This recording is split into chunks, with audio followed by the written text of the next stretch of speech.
before I directly jump into talking about markets, Sagar, I was really fascinated by the career path that you've chosen in the wealth management space.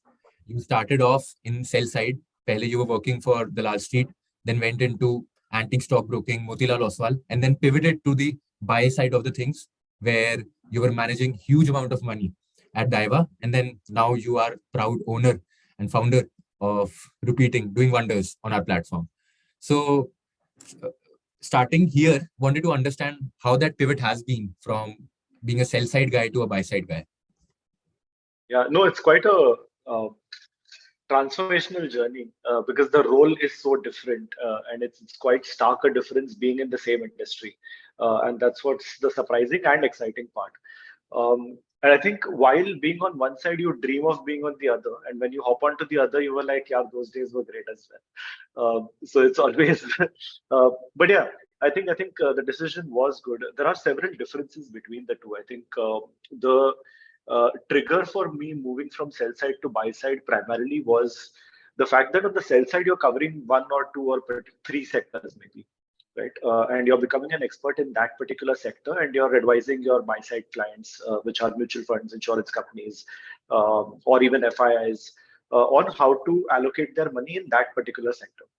As a research guy, I'm plainly talking of research and not including sales or trading or any of those aspects here. And in that role, essentially what you're doing is yes, there is a large part of investment advice that's coming in.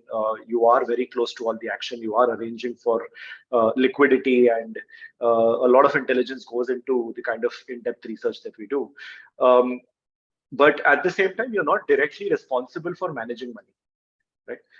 So although there is a lot to lose with wrong research, wrong advice, incorrect views, or you going wrong in general, there's not too much at stake when it comes to public money being burnt at your hands. So that responsibility level you don't really witness too much unless you touch the other side. So I think the couple of triggers that at least made me move from the sell side to the buy side. One was the experience that opens up once you move to the buy side, because then you're not responsible for managing a couple of sectors. Your aim is to manage a fund which involves every particular sector, every possible stock. The universe is open then. And that's a steep learning curve and a very large exposure gain coming from. So I was tracking IT, media, telecom, internet services, and some amount of finance companies as well. And then from there, within a span of 1 year, to taking calls and tracking and investing, say, in a cement company, it's a very large difference, and it requires a complete mindset change. So learning and experience was the single largest motive. Second was the direct responsibility of managing all that money. So being at a position where you're responsible for much greater than what you were doing before. Clearly, the adrenaline wasn't enough for me in the previous job. I needed more. I'm a complete sucker for that, and that's what made me move as well. And I think there are a couple of perils as well. So while this gives you great amount of learning and experience, it also comes at a cost of lower money. So surprisingly, the buy side does not pay as much as the sell side. So you have to sometimes take a steep cut in order to jump from one side to the other.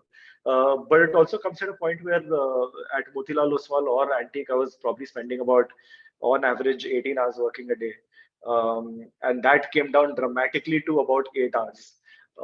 And that's not every, that's the privilege not enjoyed by every single buy side. It's especially because I was working for a Japanese buy side, and Japanese being extremely work friendly and culturally supportive.